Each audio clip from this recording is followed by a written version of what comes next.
We in the Senate take pride in our decorum and our sense of comedy with each other.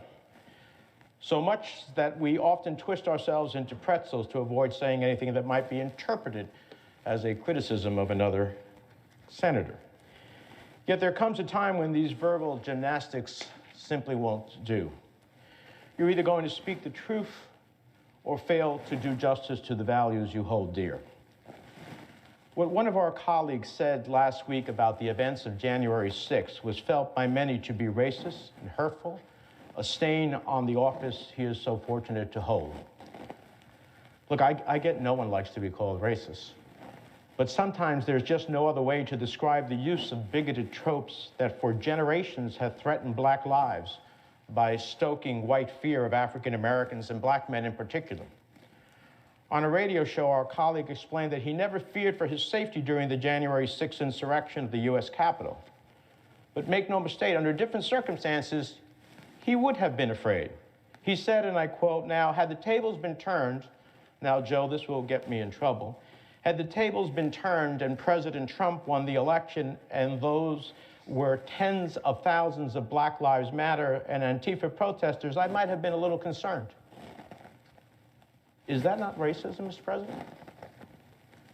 And I don't think the senator is ignorant of the fact that for centuries in this country, white supremacy has thrived on using fear to justify oppression, discrimination, and violence against people of color.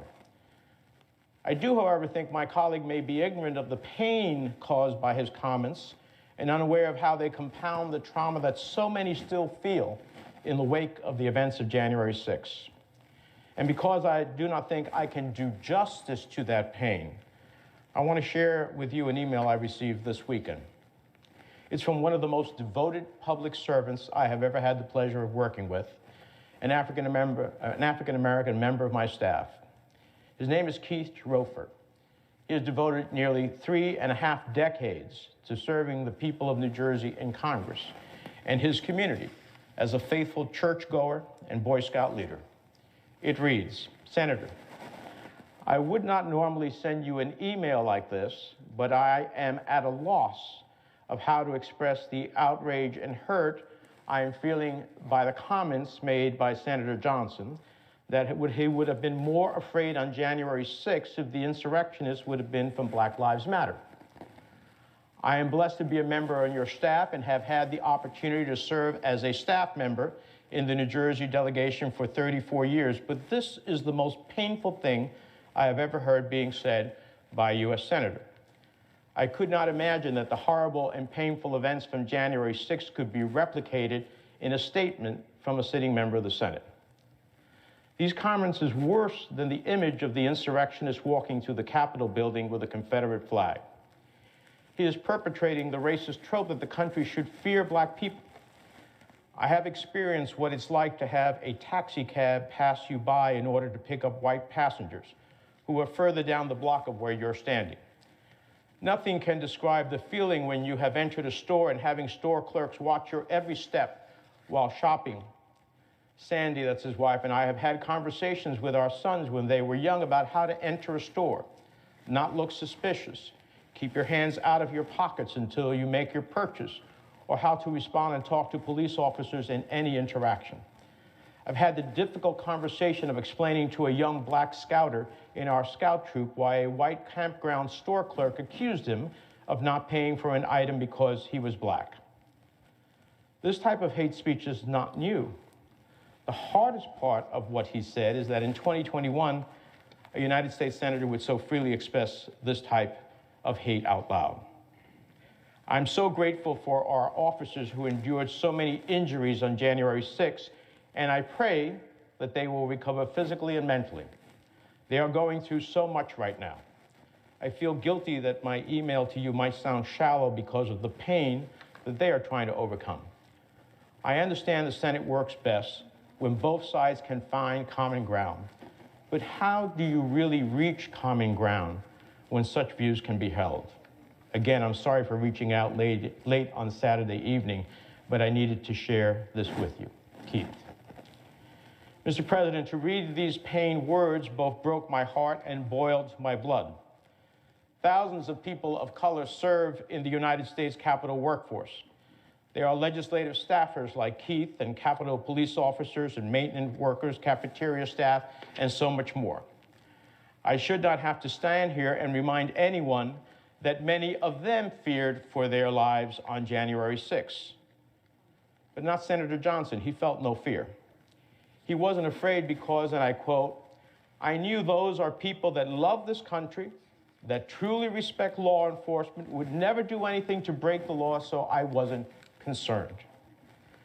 Mr. President, people who love this country do not desecrate our most sacred democratic institutions and display symbols of racial hatred like the Confederate flag in the halls of Congress.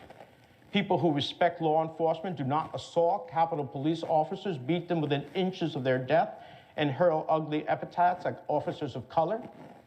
People who would never do anything to break the law, would not try to overturn the rule of law, plot to kill elected officials, and stop the peaceful transfer of powers instructed by the Constitution of the United States. Now, I know what some right-wing media pundits and some of my Republican colleagues will say. They say it every time that they are asked to accept some responsibility for perpetuating the lies told by President Trump that inspired the violent events of January 6th. They say, what about Black Lives Matter? They say, well, what about it? Well, I say, well, what about it? The violent picture they paint of this movement could not be more divorced from reality. At this point, several reputable studies have confirmed that the protests launched in the wake of George Floyd's chilling murder were overwhelmingly peaceful. I repeat, the Black Lives Matter movement is overwhelmingly peaceful. I know many people don't care about facts these days, but it is the truth. One study out of Harvard University analyzed 7,305 Black Lives Matter protests. The conclusion? Allow me to quote Professor Erica Chenoweth. She said, quote, only 3.7% of the protests involved property damage or some form of vandalism. Some portion of these involved neither police nor protesters, but people engaging in vandalism or looting alongside the protests. In short, our data suggests that 96.3% of events involved no property damage or police injuries, and in 97.7% of events, no injuries were reported among participants, bystanders, or police. Likewise, the Armed Conflict Location and Event Data Project, an organization I might add is partially funded by the U.S. Department of State's Bureau of Conflict and Stabilization Operations, examines 7,750 different Black Lives Matter demonstrations across the nation last summer. They found just 3% of those protests associated with any violence or property destruction whatsoever. They also concluded that police departments, quote, disproportionately use force while intervening in demonstrations associated with the Black Lives Matter movement relative to other types of demonstrations. Indeed, on January 6th, as we waited for hours for backup from the National Guard and other law enforcement agencies to come to the aid of Congress, I know that I'm not the only one who could not help but think of the violent government-sanctioned crackdowns that met Black Lives Matter's protests last summer. The bottom line is that these lies casting Black Lives Matter as violent have already done real damage. They have convinced millions of Americans that they should fear those who march under the banner of this movement for justice, when really it is the resurgence of violent white supremacy that should be Americans' real cause for alarm. Indeed, last October, the Department of Homeland Security issued a report confirming that white supremacists pose the most lethal domestic terror threat to the American people. And research from the Center for Strategic and International Studies finds that white supremacists and their sympathizers carried out 2/3 of terrorist plots and attacks in 2020. In the weeks since January 6th, we have learned that far-right extremist groups that regularly preach white supremacy, such as the Oath Keepers and the Proud Boys, played a major role in plotting and executing the attack on the U.S. Capitol. Every member of this body owes their lives to the sacrifices made that afternoon by Capitol Police officers, including officers of color. At least 100 officers were physically injured in the January 6th attack. One officer, a veteran and fellow New Jerseyan named Brian Sicknick, later succumbed to the injuries he sustained. 2 others subsequently committed suicide. And hundreds of officers now carry with them invisible scars from the trauma they endured that day, scars that may not fade for years or even decades. One of our colleagues to cast those who attacked the Capitol as harmless patriots while stroking fear of Black Americans is like rubbing salt in an open wound. Everybody in this body should know that when you perpetuate such racist tropes, you contribute to a culture that gives people permission to treat Black Americans as suspicious and their lives as expendable. We in the United States Senate are supposed to hold ourselves to a higher standard. We're supposed to advance America's long march towards a more perfect union, not coddle and cater to those who would take us backwards. And we are supposed to stand up for the truth. And that's what brought me to the floor today.